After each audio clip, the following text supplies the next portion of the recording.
Hello, my dear friend. I hope you are doing great. Welcome back to my channel. If you have not subscribed it, please subscribe it, press the bell icon, hit the like button also. Friends, I am here to assist you for the UPSC preparation. Whatever I am providing here, that is the precise study for the UPSC and all the state PCS examination. Friends, do not worry about the preparation because whatever I am providing here, that is the data from the prominent institution. I am providing all the data within the free amount here. Come along with me and reach up to the zenith of your career. Okay friends, let's get started. Today questions. Friends, today I will talk about the 19th video of the mock test series of the UPSC preliminary examination. Start करते हैं. ये video Hindi and English में रहेगी. Which of the followings are the long lived greenhouse gases, जो ज़्यादा time के लिए रहती हैं एनवायरनमेंट में. फर्स्ट है carbon dioxide, second water vapour, third है नाइट्रस ऑक्साइड, फोर्थ है ब्लैक कार्बन. कौन सा स्टेटमेंट करेक्ट है, आप अपना आंसर मार्क कीजिए. ए है फर्स्ट एंड सेकंड, बी है थर्ड एंड फोर्थ, सी है फर्स्ट एंड थर्ड और डी है सेकंड एंड फोर्थ. इसका सॉल्यूशन सी है. Long-lived greenhouse gases accumulate in the atmosphere for many years. So, continued emission of these gases led to continually increasing warming. Warming created long-lived gases is not naturally reversible on the time scale of the decrease to centuries. मतलब हज़ारों सालों तक, सैकड़ों सालों तक ये वापस नहीं होती हैं. फर्स्ट स्टेटमेंट करेक्ट है. Carbon dioxide is the major long lived greenhouse. बहुत लंबे टाइम तक रहती है carbon dioxide in the atmosphere. They are emitted primarily through the burning of the fossil fuels like oil, natural gas and coal, solid waste and trees and wood products. Deforestation and soil degradation can add carbon dioxide to the atmosphere, while forest regrowth take out of the atmosphere. Hence, once emitted the land surface, the ocean take up some carbon dioxide out of the atmosphere, but a significant fraction remains for the century to the millennia. वही है कि carbon dioxide बहुत लंबे time तक रहती है और जैसे हम फॉसिल फ्यूल्स जो हमारे जीवांत ईंधन है उनको जलाते हैं तो कार्बन डाइऑक्साइड जनरेट होती है. सेकेंड स्टेटमेंट इनकरेक्ट है. Water vapour is also effective greenhouse gas as it does absorb long wave radiation and radiates it back to the surface. मतलब उनको रेडिएशन को लॉन्ग वेव रेडिएशन उनको absorb कर लेता है, वापस सरफेस पे भेज देता है, जिससे वार्मिंग होती है. When compared to the greenhouse gases, water vapor stay in the atmosphere for a much shorter period time. Hence, it is relatively short-lived. It has a very high atmospheric lifetime of the order of the hours to days because it is rapidly moved as rain and snow. तो इनका short tenure होता है, बहुत कम time के लिए रहती हैं atmosphere में, उसके बाद ख़त्म हो जाती हैं, स्नो या बारिश से ख़त्म हो जाती हैं. थर्ड स्टेटमेंट करेक्ट है. Nitrous oxide is greenhouse gas with an atmosphere lifetime of the 118 to 131 years. इतने साल रहती है, 131 साल तक nitrous oxide. Nitrous oxide is emitted during agriculture activity, land use, industrial activity, combustion of the fossil fuel, solid waste as well as during treatment of the waste water. Fourth statement incorrect है. Black carbon has a short atmospheric on order to a few days to week. So effects are strongly regional. Black carbon results from incomplete combustion of the biomass and fossil fuels. जैसे आपके घरों में ईंधन जलता है उससे black carbon होता है, बट ये छोटे टाइम के लिए एटमॉस्फेयर में रहता है. Its major anthropogenic sources are biomass and fossil fuels burning of the for heat and cooking, transportation and agriculture, open burning, wild fires are also produce large amount of black carbon. Next question पे चलते हैं.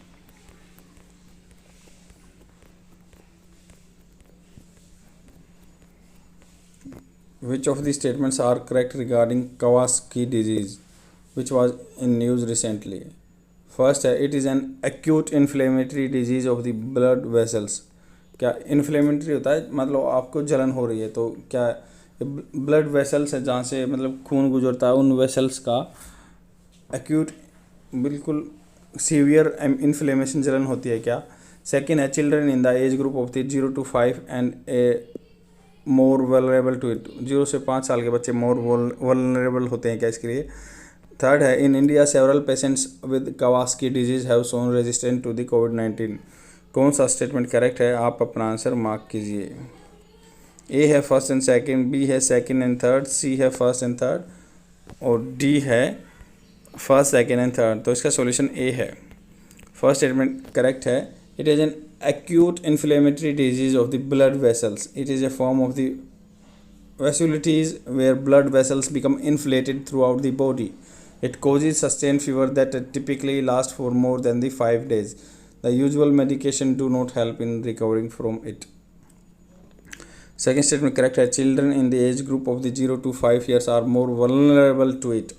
मतलब उनको ज़्यादा दिक्कत है 0 से 5 साल के बच्चों। The symptoms include fever, rashes, redness of the cornea, red and cracked lips, a red tongue, and lymph node enlargement of the neck.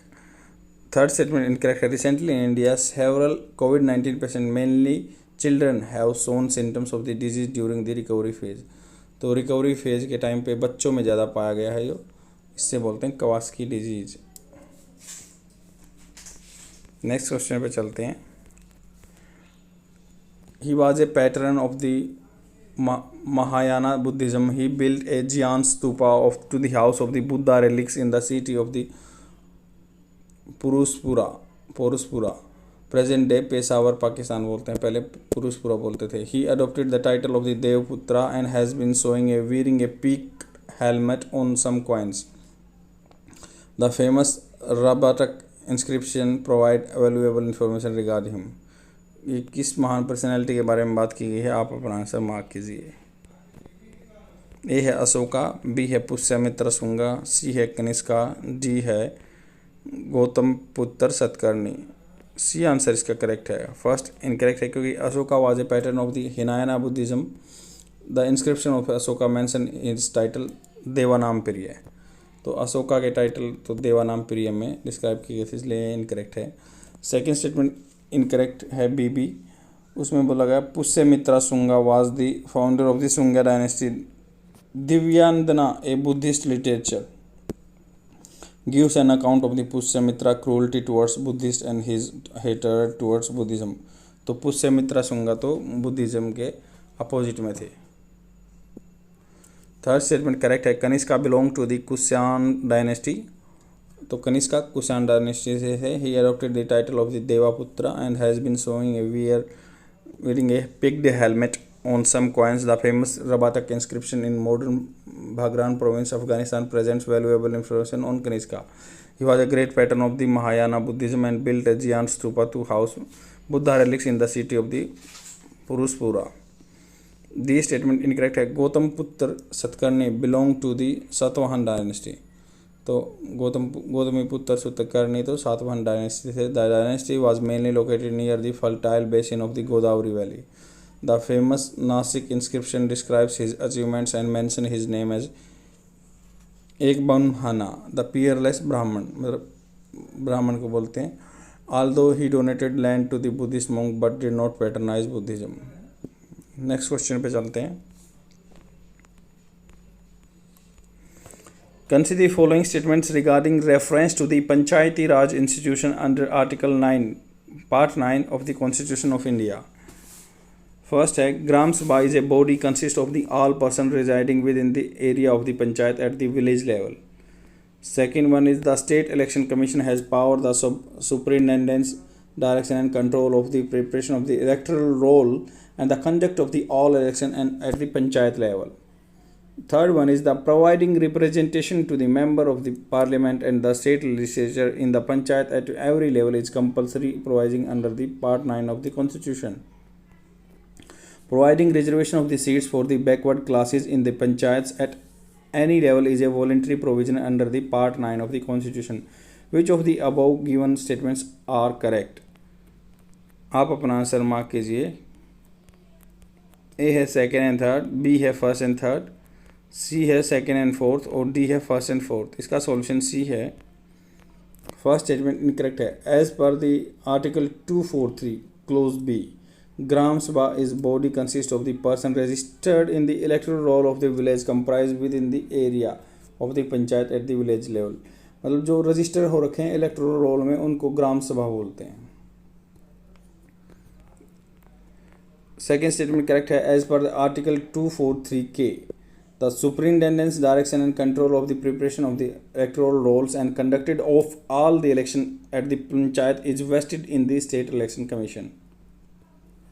Third statement incorrect है. As per the article 243C, the representation to the member of the parliament, both the houses and the state legislative assembly in the panchayats at different level falling within the their constituency is a voluntary provision, not compulsory provision under part 9 of the constitution. मतलब उनको representation देना हर level पे ये voluntary contribution ना कि compulsory provision है. Fourth statement correct है.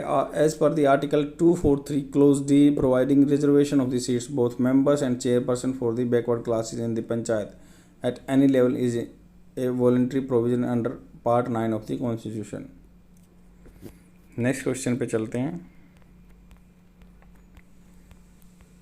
Consider the following statements with reference to the trade related analysis of the flora and fauna in commerce. First one है, it is a joint program of the World Wildlife Fund WWF and the International Union for the Conservation of Nature. Second है, it aims to ensure that trade in the wild plants and animals is completely prohibited across border.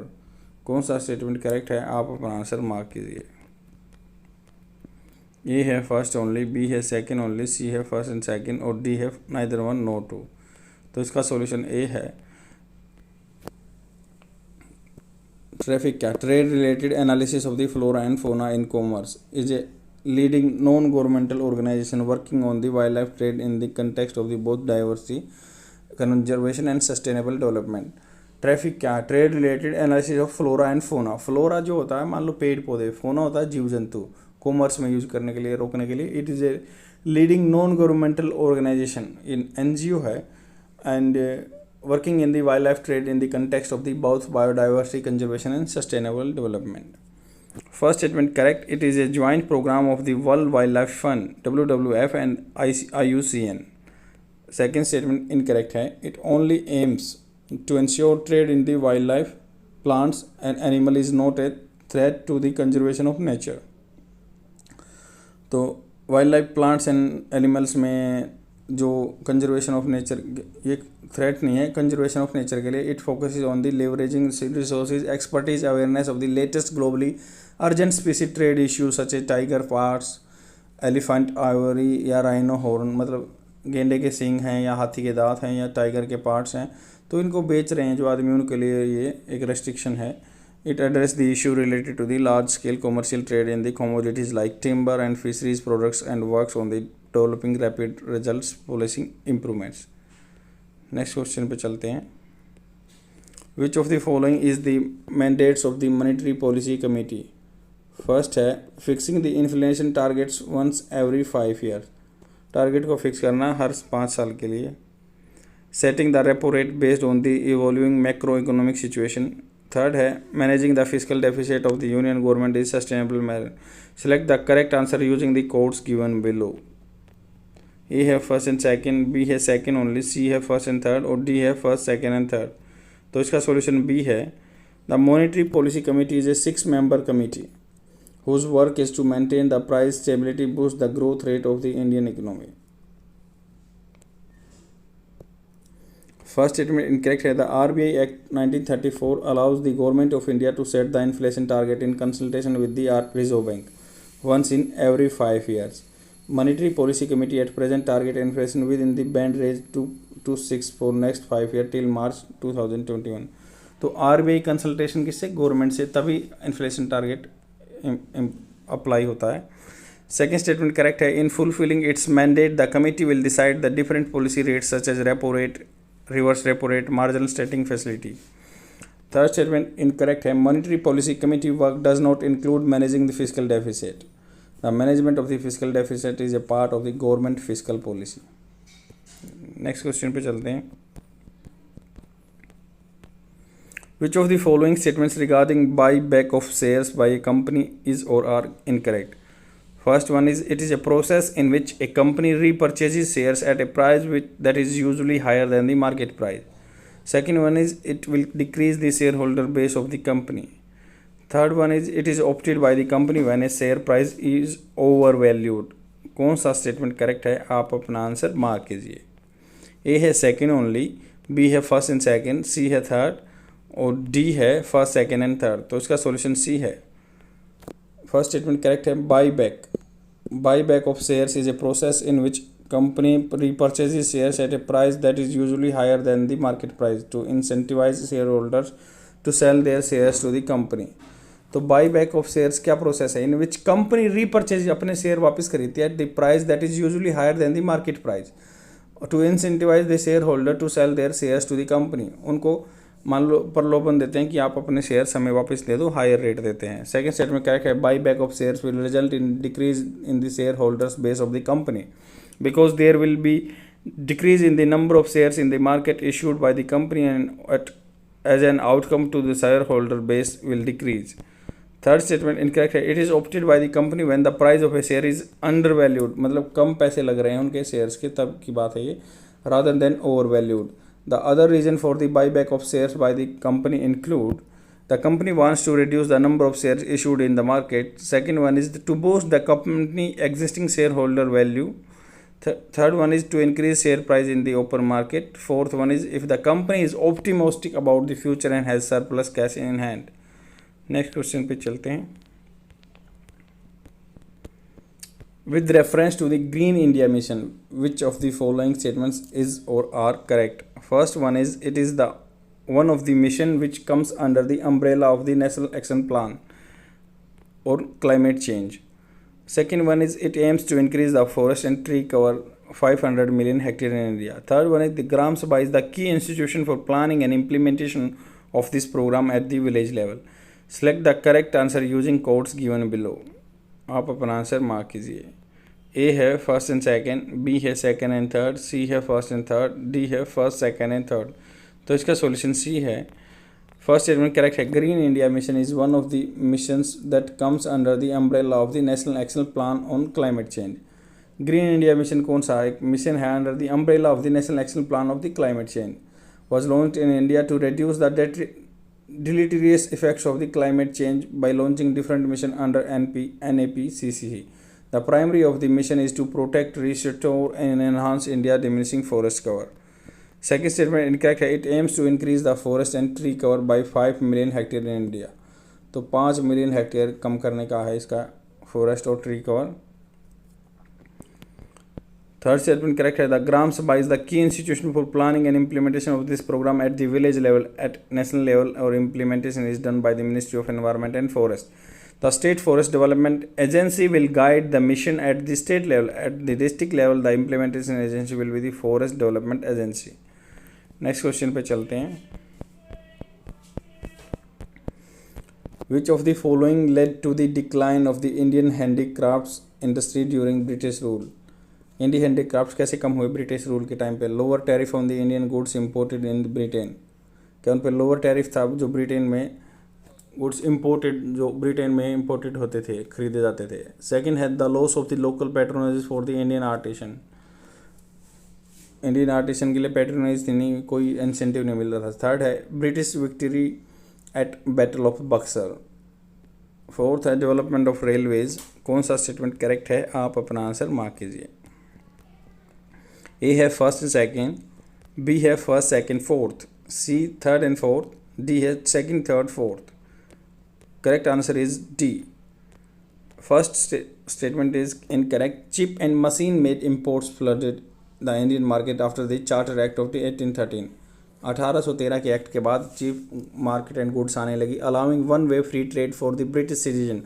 On the other hand, Indian products found it more and more difficult to penetrate the European market, particularly Britain, due to heavy tariffs.